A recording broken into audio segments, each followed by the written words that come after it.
The morning started like any other morning at Arcturus Station. Commander Jiho walked through the metal corridors with his coffee in hand, nodding at the young officers who passed by. The station floated in the darkness of space, watching over humanity's furthest colonies. For 70 years, space had been quiet. For 70 years, humans had explored the stars and found nothing but empty planets and silent moons.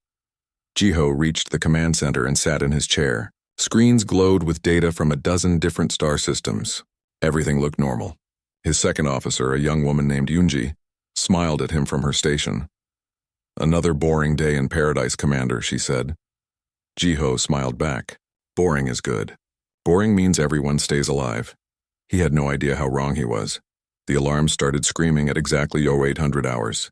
Red lights flashed across every screen. Yunji jumped from her chair, her fingers flying over the controls. "Commander, we have multiple contacts entering the system. Unknown signatures. They just appeared out of nowhere." Jiho dropped his coffee. The cup shattered on the floor, but he didn't notice. His eyes were fixed on the main screen. Dozens of ships were appearing in space, more every second. They were massive, each one 3 times the size of humanity's largest battleship. "Sound the alarm across all colonies," Jiho said. His voice was calm, but his heart was pounding. "Get me Admiral Doyen on Earth, now." The alien ships moved forward. They didn't send any messages. They didn't try to communicate. They simply opened fire. The first target was New Sol, a peaceful colony of 2 million people. The alien weapons cut through the planet's defense shields like they were made of paper. Bright blue beams struck the surface, and whole cities vanished in explosions of light and fire. Jiho watched in horror as the colony died. His hands gripped the arms of his chair so hard his knuckles turned white. "Get our ships moving." "Return fire!" The human fleet at Arcturus was small, just 15 ships meant for patrol duty. They rushed forward to defend the colony, but they were too late. New Sol was already burning. The alien ships turned their attention to the human fleet, and within minutes 10 of the 15 ships were destroyed. "Pull back," Jiho ordered. "All ships retreat to defensive positions." The surviving ships fell back, and the aliens didn't follow. They simply moved to the next colony. They were methodical, efficient, and terrifying. On Earth, Admiral Doyen stood in the Strategic Command Center, watching the same horror unfold on his screens. He was an older man with gray hair and tired eyes that had seen too many wars in his youth. He thought those days were behind him. "How many colonies are under attack?" he asked. "3 so far, sir," replied the officer beside him. "New Sol is gone. Prometheus Base is under heavy bombardment. Terra Nova just sent a distress signal." Doyen closed his eyes for a moment. 3 colonies, millions of people, all dying because humanity had gotten comfortable in their peaceful corner of space. "Get me everything we have on these aliens. I want to know who they are and what they want." Dr. Yuna was already working on that question. She was Earth's best scientist when it came to alien life, though until today, alien life had only meant bacteria and simple plants. She stood in her laboratory surrounded by screens showing the alien ships from every angle the sensors could capture. "Their organic technology," she muttered, zooming in on one ship's hull. "The ships are partially biological. I've never seen anything like this." Her assistant, a young man named Dae-hyun, pointed at another screen. "Doctor, look at this." Their attack patterns are completely predictable. They hit the biggest population centers first, then moved to military targets. Every single time Yuna leaned closer, he was right. The aliens were following the same pattern at each colony. It was efficient, but it was also rigid. There was no variation, no adaptation. "They're used to winning quickly," she said. "They don't expect resistance." That gave her an idea, but before she could explore it, another alarm sounded. Terra Nova had fallen silent. All 3 colonies were lost. In space, Commander Jiho gathered what remained of his fleet. 5 ships. That's all he had left. The alien armada was massive, over 200 ships by his count. They floated in space near the destroyed colonies, waiting. "Why aren't they moving toward Earth?" Yunji asked. Jiho studied the alien formation. "They're waiting for more colonies to respond.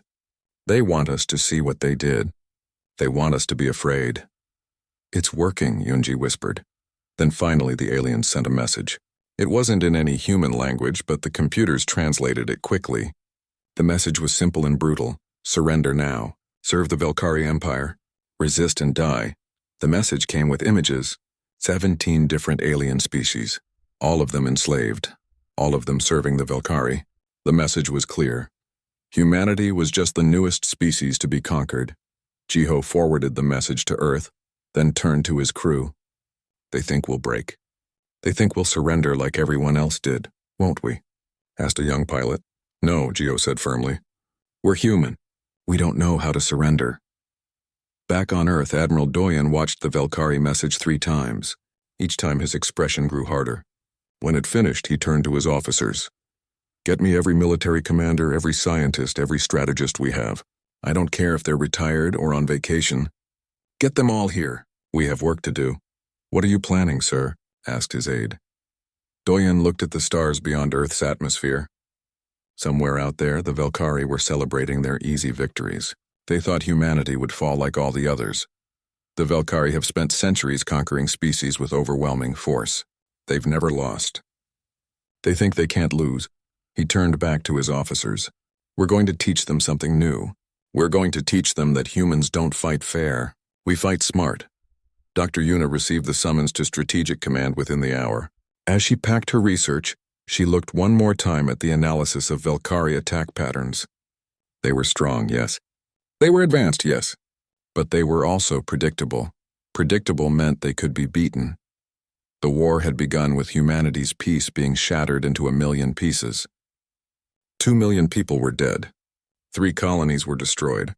The Velkari Empire expected humanity to surrender within days. But they didn't understand humans. They didn't know that humanity's greatest victories had always come when things seemed impossible. They didn't know that humans were at their most dangerous when they were desperate. The Velkari had shattered the peace. Now humanity would show them what happened when you awakened a sleeping species that had spent thousands of years perfecting the art of war. The real fight was about to begin. The conference room on Earth was packed with people. Admiral Doyen stood at the head of the table, looking at the strangest group of advisors ever assembled for a military crisis. There were generals and admirals, yes, but also scientists, historians, game designers, and even professional gamers. Some of you are wondering why you're here, Doyen began. The answer is simple. The Velkari have better weapons, more ships, and stronger shields. If we fight them the normal way, we lose. So we won't fight them the normal way. A retired general raised his hand. With respect, Admiral, wars are won with firepower and numbers. We need to build more ships. We don't have time, Doyen replied. By the time we build enough ships, we'll all be slaves or dead. We need to win with what we have now. That means being smarter than them. Dr. Yuna stepped forward. She projected an image on the screen showing the Velkari attack patterns. I've analyzed every second of footage from the colony attacks. The Velkari are predictable. They use the same tactics every time. They've conquered 17 species using overwhelming force and fear. So they're good at what they do, someone said. They're too good, Yuna continued. They've never faced real resistance. Every species they met either surrendered immediately or was crushed quickly. They don't know how to adapt because they've never needed to. Captain Hyunwoo stood up. He was a military officer who had spent his career studying ancient Earth history, back when humans fought each other instead of exploring space. History is full of battles where small forces beat larger ones. The Spartans at Thermopylae, the Battle of Agincourt, the Vietnam War. The key is never fighting on the enemy's terms. A young woman named Sora spoke next. She looked out of place among all the military officers in her casual clothes. She was a professional strategy game player, the best in the world. I've been watching the Velkari fleet movements. They're like a beginner player in a strategy game. They follow a script. They don't improvise. If we can break their script, they won't know what to do. An older admiral shook his head. This is insane. You want to base our defense strategy on video games and ancient history? Not base it, Doyen said. Learn from it. Tell me, Admiral, do you have a better idea? The room fell silent. No one had a better idea. For the next 3 days, the unusual team worked together. Engineers sat next to historians. Scientists debated with gamers. Slowly, a plan emerged. They called it Operation Phantom Protocol. Engineer Taeyang was given an impossible task. Find a way to disrupt Velkari communications. He was young, barely 30, but he was the most creative engineer Earth had. He locked himself in a laboratory for 2 days, surviving on coffee and determination. On the 3rd day, he emerged with something remarkable. Small drones, no bigger than a human hand, packed with sophisticated hacking programs. The Velkari use centralized communications, he explained. Every ship reports to a flagship. If we can inject false information into their network, we can make them see things that aren't there. Like ghost fleets, Sora said, her eyes lighting up. We make them think we have ships where we don't. They'll spread their forces thin, chasing shadows. Doyen nodded slowly. That's Phase 1. What's Phase 2? Dr. Yuna pulled up a new diagram. I've identified the Velkari command structure. It's completely rigid. The flagship gives orders and every other ship obeys without question. If we can cut off the flagship, their entire fleet becomes paralyzed. So we target their command ship, a general said. Not directly, Hyunwoo interrupted. If we attack it head-on, they'll defend it with everything they have. We need to isolate it first, make them think the danger is somewhere else. The plan was taking shape, but it was risky. Everything had to work perfectly, or humanity would face total defeat. Meanwhile, in the occupied colony territories, the Velkari were settling in. War Prime Thalnix, the commander of the invasion force, stood on what used to be New Seoul. The cities were ruins now, smoking craters where millions had lived. He felt satisfied. The humans are weak, he told his subordinates. They will surrender soon. Send word to the Empire. This galaxy is ours. But Thalnix didn't know that human ships were already moving in the darkness. Commander Jiho led a small fleet on a dangerous mission.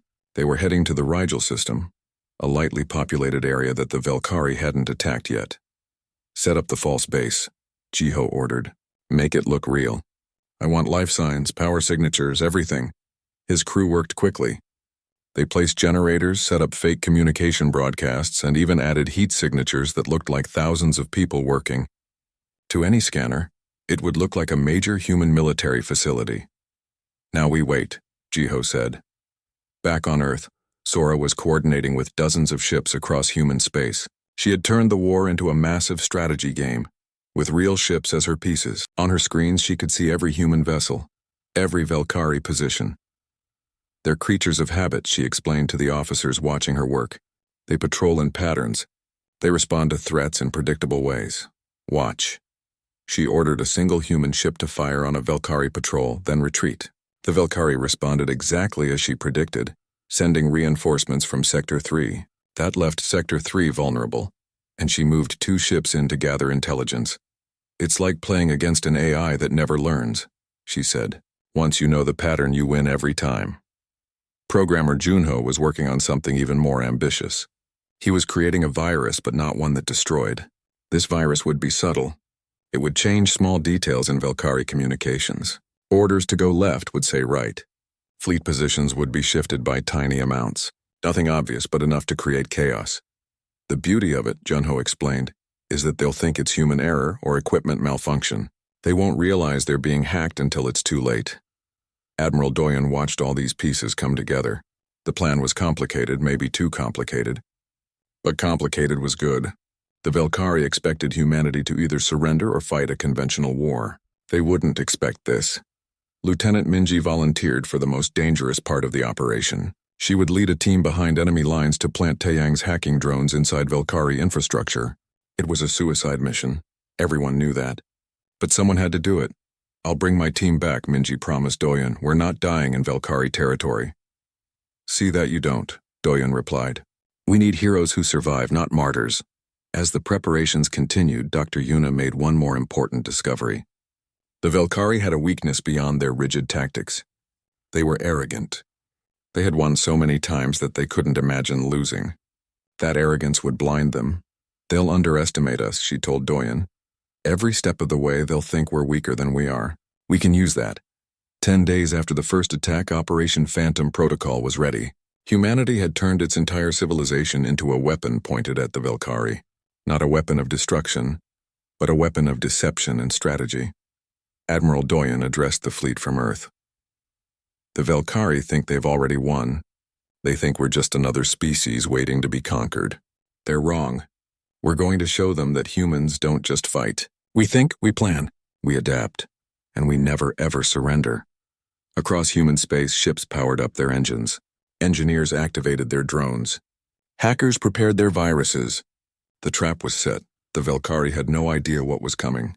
They had shattered humanity's peace. But they were about to learn that humanity's response would be something they had never faced before. Not brute force, not surrender, but strategy perfected over thousands of years of human warfare. The counterattack was about to begin. Commander Jiho stood on the bridge of his ship, watching the Velkari fleet approach Rigel system on his sensors. The bait was working. The fake military base they had constructed was drawing the aliens in like moths to a flame. "They're taking it seriously," his officer Yunji reported. 60 ships inbound. That's more than half their invasion force. Jiho smiled grimly. Good. Let them come. The Velkari ships arrived in force, weapons charged and ready to destroy what they thought was humanity's main shipyard. War Prime Thalnix himself was commanding the attack, eager to crush what he believed was humanity's last hope. Destroy the facility, Thalnix ordered. Leave nothing standing. The Velkari ships opened fire on the empty buildings and fake generators. Explosions lit up the planet's surface. It looked impressive, but they were destroying nothing but holograms and cheap props. Then Engineer Taeyang's surprise activated. Hidden beneath the planet's surface were gravitational generators, experimental devices that humanity had been testing for years. When activated all at once, they created a massive gravitational anomaly. Space itself twisted around the Velkari fleet. On his flagship, Thalnix felt time slow down. His officers moved like they were walking through thick water. Systems responded sluggishly. Outside the ship, stars stretched into strange patterns. What is happening? Thalnix demanded. But his words took seconds to form. The human ships watching from a safe distance saw the Velkari fleet caught in a time dilation field. Inside the field, time moved 10 times slower. Thalnix and his ships would be trapped for weeks, maybe months, unable to leave or communicate with the rest of their forces. Phase 1 complete, Jiho reported to Admiral Doyen. Half the Velkari fleet is neutralized.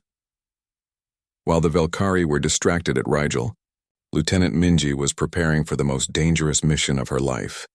She stood in the shuttle bay with her team of 12 soldiers, all volunteers, all knowing they might not come back. We're going into New Seoul, Minji explained. The Velkari have turned it into their main base.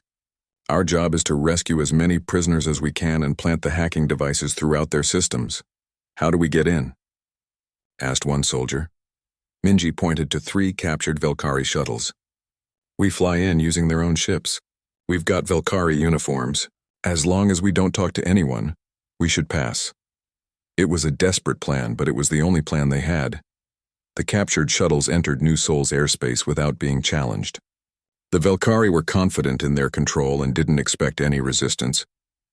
Minji's team landed near what used to be the city's main plaza. Outside, they could see enslaved humans working under Velkari guards. The sight made Minji's blood boil, but she kept her anger controlled. Anger would get them killed. They needed to be smart. Team 1, head to the communication center, Minji ordered quietly through her helmet. Team 2, find the prisoners. Team 3, you're with me. We're going to the command building. They split up, moving through the ruined city.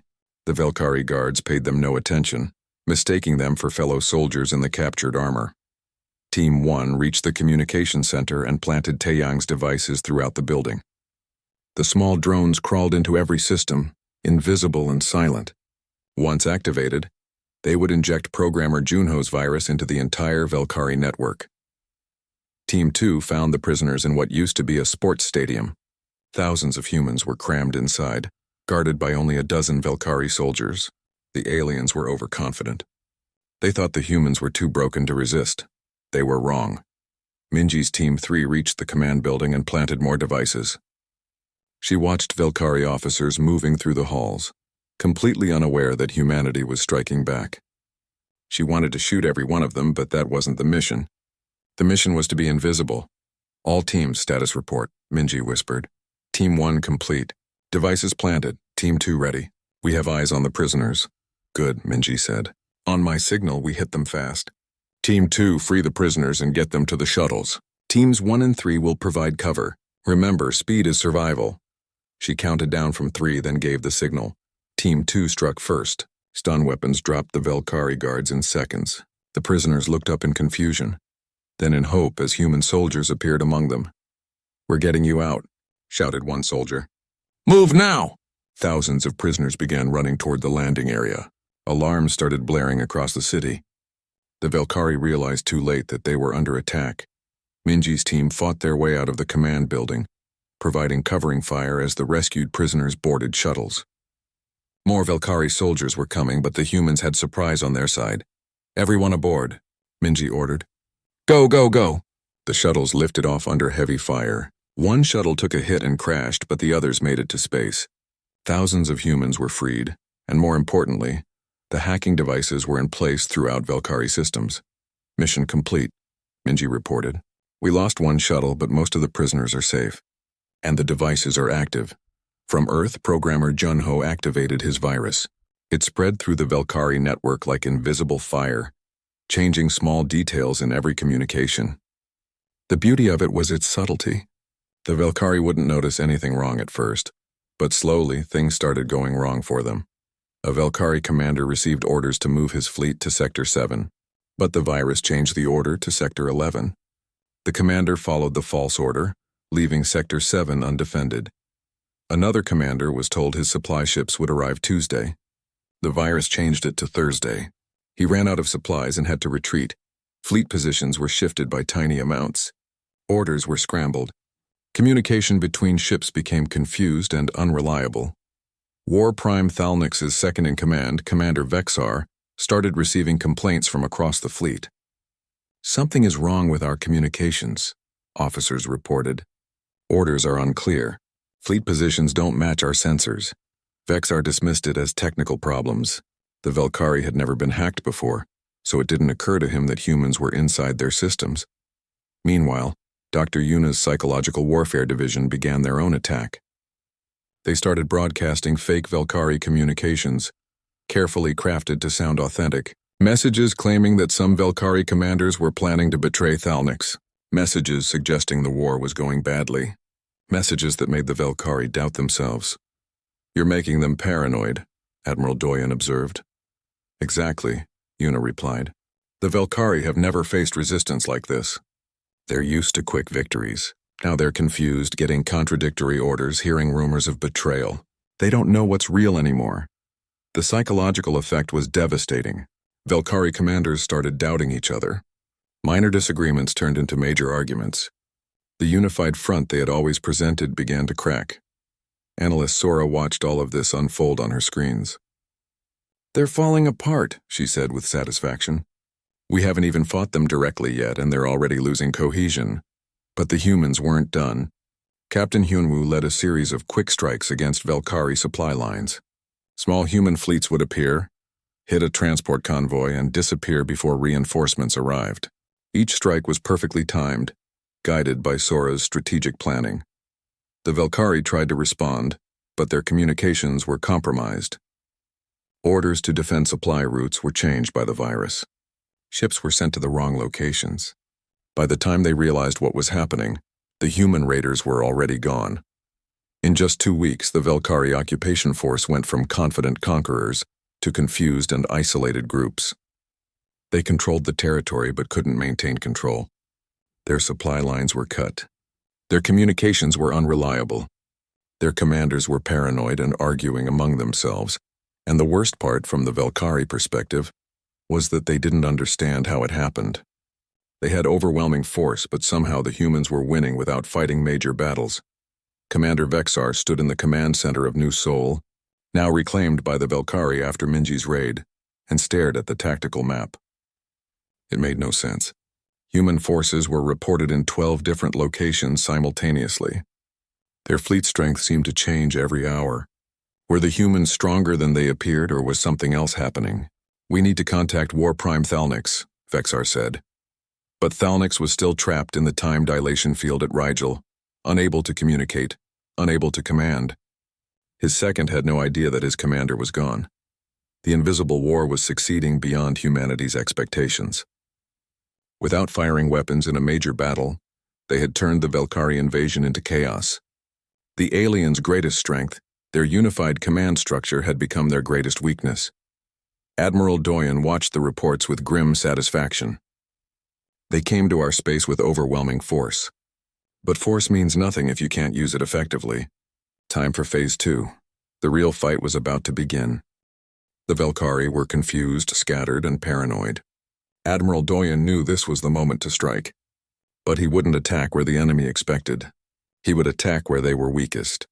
"Captain Hyunwoo, your turn," Doyen said. Hyunwoo stood before a holographic map showing all of Velkari-controlled space. Red lines marked their supply routes, the lifelines that kept their occupation force fed, armed, and fueled. "We're going to cut them off," he explained. "Not with a single big attack, but with a dozen small ones across multiple systems. They'll never know which target to defend," analyst Sora added. She had mapped out every Velkari supply depot, fuel station, and ammunition transport in the occupied zone. "We hit them everywhere at once." The human fleet split into rapid response teams. Each team had a specific target and a specific mission: strike fast, damage the target, and vanish before reinforcements arrived. Hyunwoo led the first strike himself. His 3 ships appeared at a Velkari fuel depot in the Deneb system. The depot was lightly guarded, only 2 patrol ships. The Velkari had never needed heavy defenses before. "Fire on the depot," Hyunwoo ordered. "Avoid the ships if possible." Missiles struck the fuel storage tanks. Explosions rippled across the facility. The Velkari patrol ship scrambled to respond, but Hyunwoo's fleet was already jumping away. "Target destroyed," Hyunwoo reported. "No human casualties." Across a dozen systems, similar attacks were happening. Ammunition transports exploded. Communication relays went dark. Food supplies for the occupation forces were destroyed. Each attack was small, but together they created a massive problem for the Velkari. Commander Vexar watched the reports flood in. Attacks in Sector 3, Sector 7, Sector 12. Human forces appearing and disappearing like ghosts. He tried to send reinforcements, but his orders kept getting mixed up in the compromised communication system. "How are they everywhere at once?" Vexar demanded. "Do the humans have 1,000 ships?" His tactical officer studied the data. "No, Commander. Best estimate is they have 50 ships total. But they're using them brilliantly. They strike and retreat before we can respond." Vexar slammed his fist on the console. "This is impossible! We have superior numbers and technology."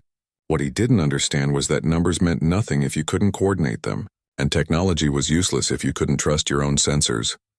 Engineer Tai Yang's latest invention was making sure the Velkari couldn't trust anything. His adaptive camouflage technology made human ships invisible to Velkari sensors. The ships would appear on sensors as asteroids or space debris until they were ready to attack. Lieutenant Minji was using this technology now. Her squadron approached a Velkari communication relay station disguised as a small asteroid field. The Velkari guards scanned them and saw nothing but rocks. "We're in position," Minji whispered. All ships dropped camouflage and fire. The asteroids suddenly became warships. The communication relay was destroyed in seconds. By the time the Velkari guards realized what happened, Minji's ships were gone, camouflaged again. Analyst Sora coordinated all these attacks from Earth like a master conductor leading an orchestra. She knew where every human ship was, where every Velkari weakness existed. On her screens, the war looked like a complex game, and she was winning. "The Velkari are pulling forces from the front lines to protect their supply routes," Sora reported. "They're spreading themselves thin." "Good," said Admiral Doyen. "Time for the main event." War Prime Thalnix finally escaped the time dilation field at Rigel. But when he emerged, everything had changed. His invasion force was scattered and confused. His supply lines were cut. His commanders were arguing among themselves. And somehow the weak humans had done all of this. "This is impossible," Thalnix said, staring at the tactical reports. "We are the Velkari Empire. We have conquered 17 species. How are these primitives defeating us?" His rage demanded a response. Thalnix gathered every ship he could reach and assembled them at the Kepler Nebula. It was time to crush the humans once and for all. He would mass his forces and dare the humans to fight. Commander Jiho received the intelligence about Thalnix's gathering forces. "They're massing at Kepler. Looks like they want a decisive battle." "Perfect," Admiral Doyen said. "That's exactly what we want them to think. Take the fleet there, Commander. Show them what humanity can really do." Jiho's fleet jumped to the Kepler Nebula, a region of dense gas and dust that made sensors unreliable. The perfect place for a trap. Thalnix saw the human fleet arrive and felt satisfaction. Finally, a real battle. The humans had been running and hiding. Now they would face the full might of the Velkari Empire in open combat. "All ships attack formation," Thalnix commanded. "Destroy them." The Velkari fleet moved forward into the nebula, but immediately, their sensors started failing.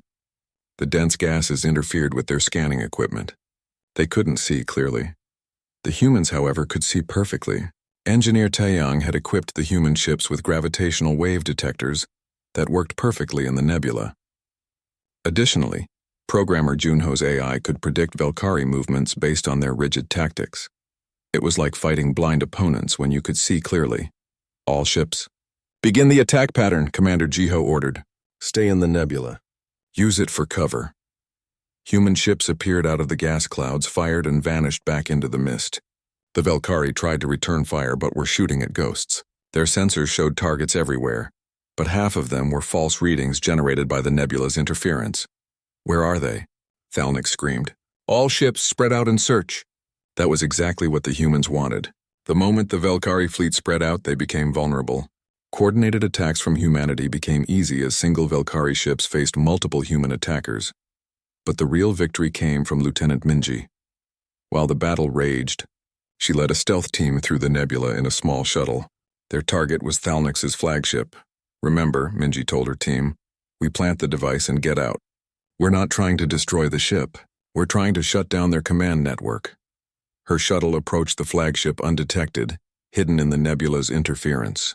They attached to the hull and cut their way inside. Velkari crew members noticed them too late. Stun weapons dropped the aliens before they could sound an alarm. Minji's team reached the flagship's main computer core. Programmer Junho had given them a special device, one that would deliver the final blow to Velkari communications. Minji plugged it in. Device activated, she reported. 15 seconds to full network penetration. On Thalnik's bridge, every screen suddenly went dark. The virus that had been lurking in Velkari systems for weeks activated fully. Every communication system crashed. The flagship couldn't send orders. The fleet couldn't coordinate. In seconds, the mighty Velkari armada became 200 individual ships with no way to work together. What is happening? Thalnik demanded, but his crew had no answers. Commander Jiho saw the effect immediately. Their command network is down. All ships full attack. The human fleet struck with coordinated precision. Without orders from their flagship, Velkari ships didn't know whether to fight or retreat. Some tried to flee. Others held position. Many just drifted, waiting for orders that would never come. It was a slaughter, but not a bloody one. Human ships targeted Velkari engines and weapons, disabling rather than destroying. Jiho had given strict orders. The goal was to win, not to kill unnecessarily. Within an hour, half the Velkari fleet was disabled. The other half was scattered across the nebula, unable to regroup without communications.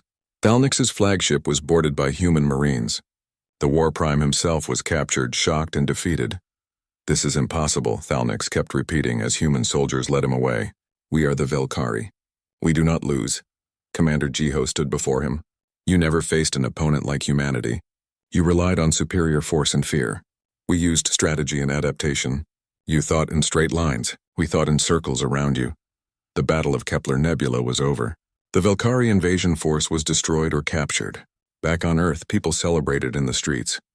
Against impossible odds, humanity had won. But Admiral Doyen didn't celebrate yet. He knew the battle was won, but the war wasn't over.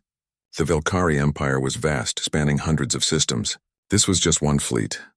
Get me a communication line to the Velkari Empire, Doyen ordered. It's time to negotiate. Dr. Yuna looked surprised. Negotiate? Sir, we just defeated them. We should press our advantage. We defeated one fleet, Doyen corrected. The Velkari Empire has dozens more. We can't fight them all, but we don't need to. We've proven we can't be conquered. Now we prove we're willing to make peace. The message was sent toward Velkari space. It was simple. Humanity had defeated their invasion not through luck but through superior strategy. Humanity didn't want conquest or revenge. They wanted peace. But if the Velkari wanted to continue the war, humanity would teach them more painful lessons. The message reached the Velkari Emperor, a being who had never known defeat. For the first time in his long reign, he felt something new: uncertainty. This species called humanity had accomplished what no one else had. They had beaten the Velkari at war. Maybe, the Emperor thought, it was time to try something other than war. The counteroffensive was complete. Humanity had gone from devastated 3 months after the Battle of Kepler Nebula, War Prime Thalnik sat in a cell on Earth trying to understand his defeat. He had spent his entire life conquering others. Losing was something he couldn't process. Admiral Doyon entered the cell. Thalnix looked up at the human with a mixture of anger and confusion. "You should have killed me," Thalnix said. "That is what victors do." "That's what the Velkari do," Doyon replied, sitting across from him. "Humanity does things differently. We don't want to conquer you. We want to understand you. Why? Because understanding prevents future wars," Doyon said simply. "Tell me, Thalnix, how many species did the Velkari conquer?" 17. All of them now serve the Empire. Do they serve willingly? Thalnix looked confused by the question. "They serve because they must. They lost." "We won," Doyon shook his head. "That's not strength. That's just fear. And fear always breaks eventually. We're going to show you a different way." The Velkari Emperor had agreed to negotiations. He sent a delegation to Earth led by Ambassador Talrin, a Velkari who had never been in combat. The ambassador arrived expecting to discuss surrender terms. Dr. Yuna met him instead. "Welcome to Earth, Ambassador. We're glad you came." "You defeated our fleet," Talrin said stiffly. "What are your demands?" "We don't have demands," Yuna replied. "We have proposals. Please sit. This will take some time." Over the next weeks, Yuna explained humanity's vision for peace. Not subjugation, but cooperation. Not forced service, but mutual benefit. The Velkari Empire could keep its territory, its government, its way of life. But it had to stop conquering others, and if we refuse, Talrin asked. "Then we continue teaching you that conquest doesn't work against us," Yuna said calmly. "But we'd rather be allies than enemies." Talrin returned to his homeworld with Yuna's proposals. The Velkari Emperor read them carefully. It was a strange concept. This idea of cooperation between equals. The Velkari had always seen the universe as conquerors and conquered. There was no middle ground, but the human victory had been decisive. And the Emperor was smart enough to recognize that if they tried again, they would lose again. Maybe this human way deserved consideration. Commander Jiho was given a new assignment. He became Earth's first ambassador to Velkari space. His mission was to help rebuild trust between the two civilizations. "They destroyed 3 of our colonies and killed millions of our people," Jiho said to Doyon before leaving. "How do I look past that?" "You don't forget it," Doyon replied. "You remember it. But you also remember that they acted from ignorance, not evil. They didn't know another way. We're going to teach them." Jiho traveled to the Velkari homeworld with a team of engineers, scientists, and teachers. His first meeting with the Velkari Emperor was tense. The Emperor sat on a throne of dark metal, looking down at Jiho with barely concealed hostility. "You defeated one fleet," the Emperor said. "Do not think you have defeated the Empire." "We don't want to defeat the Empire," Jiho replied calmly. "We want to work with it. Your species has strengths we lack.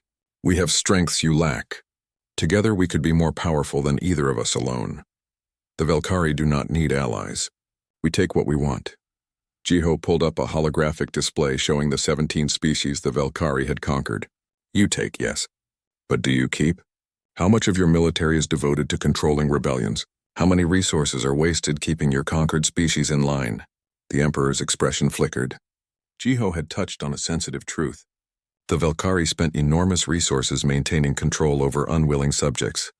"Now imagine," Jiho continued, "if those 17 species were your allies instead of your slaves. Imagine their scientists working with yours, their resources freely traded instead of forcibly taken. You would be twice as powerful with half the effort." It was a radical idea, but the Emperor was listening. Engineer Taeyang started a program that would change the galaxy. He began teaching Velkari scientists human strategic thinking and adaptive technology. At first, the Velkari resisted. Their rigid thinking patterns made creativity difficult. But slowly, some younger Velkari began to understand. They learned to think flexibly, to solve problems in new ways, to adapt instead of following strict procedures. It was revolutionary for their species. "Your people are good at following plans," Taeyang told one young Velkari scientist named Kelris. "But plans can't predict everything. You need to learn improvisation." Kelris struggled with the concept at first, but gradually improved. The breakthrough came when Kelris solved a reactor problem not by following the manual, but by creatively using available materials in a new way. "I did not follow procedure," Kelris said, worried. "Exactly," Taeyang replied with a grin. "You thought for yourself. That's the human way. Analyst Sora published her study of the war. She called it Strategic Humanity, and it became required reading across the galaxy. In it, she explained how humanity won through adaptability, psychological warfare, technological creativity, and strategic thinking that went beyond simple force. The Velkari military academies began studying her work. For the first time, they were learning that overwhelming power wasn't the only path to victory. Lieutenant Minji returned to New Seoul to help rebuild. The colony had been devastated, but the survivors were determined to recreate their home. As Minji walked through the construction sites, she saw Velkari workers helping humans rebuild. "Why are you here?" she asked one Velkari worker. "We destroyed this place," the alien replied. "Ambassador Jiho said we should help fix what we broke." "It is strange, but it feels right." Minji watched the former enemy work alongside humans and felt something she didn't expect. Hope. Maybe peace was actually possible. Dr. Yuna's biggest achievement came when she negotiated the freedom of the 17 species the Velkari had enslaved. It took months of careful diplomacy, but eventually the Velkari Emperor agreed. The conquered species would be released and given the choice: remain as allies or leave as free beings. Most chose to stay, but as partners rather than slaves. The Velkari Empire transformed from a feared dictatorship into something new, a coalition of different species working together. "You changed us," Ambassador Talrin told Yuna one day. "We thought strength meant conquest. You showed us that real strength means cooperation." "You changed yourselves," Yuna replied. "We just showed you another path." A year after the war ended, Admiral Doyen stood before the newly formed Galactic Coalition. Representatives from 26 species filled the assembly hall: humans, Velkari, and the 17 freed species, plus 7 others who had heard of this new alliance and wanted to join. "1 year ago, the Velkari Empire invaded human space," Doyen said. "They expected us to surrender or die.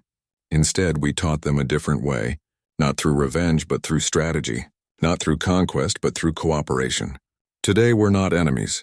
We're allies." The assembly erupted in cheers. The Velkari Emperor himself stood and nodded respectfully to Doyen. It was a gesture that would have been unthinkable a year ago. Commander Jiho, now formally titled Ambassador to the Velkari, watched the ceremony with satisfaction. The road to peace had been difficult. There were still tensions, still people on both sides who wanted revenge rather than reconciliation, but progress was being made. Captain Hyunwoo opened a military academy that trained officers from all species in human strategic thinking. "War is sometimes necessary," he told his students. "But the goal of good strategy is to win without fighting. And if you must fight, win quickly and make peace generously." Engineer Taeyang's innovations spread across the galaxy. Adaptive camouflage technology, gravitational sensors, AI-assisted tactical planning. All of it was shared freely with allied species. Some humans protested, saying they were giving away their advantages. "Knowledge grows when shared," Taeyang replied. "We're stronger when everyone is strong." Programmer Junho created communication systems that couldn't be hacked, ironically using lessons learned from hacking the Velkari. The new networks connected the entire coalition, allowing instant communication across hundreds of star systems. Lieutenant Minji eventually became head of security for the coalition. Her experience fighting behind enemy lines made her perfect for preventing future conflicts. "The best battle is the one you prevent," she liked to say. Analyst Sora continued studying conflict and strategy, but now her work focused on cooperation strategies instead of war strategies. Her second book, Thinking Together, explored how different species could combine their unique strengths. 10 years after the war, Admiral Doyen retired. He wrote his memoirs and the final chapter became famous across the galaxy. "The Velkari came to our space with superior weapons, greater numbers, and advanced technology. They thought they would crush us easily. But they didn't understand humanity's greatest strength. We think differently. We adapt, we improvise. We turn disadvantages into advantages. We fight smart instead of just fighting hard, but our real victory wasn't defeating them. It was turning enemies into allies. Anyone can win a war through destruction. The true test of strength is winning a war and creating peace. That's what humanity did. The Velkari shattered our peace with their invasion. We responded not with hatred but with strategy, not with revenge but with wisdom. We showed them that there was another way, a better way, Now the galaxy is changing. Species that once feared each other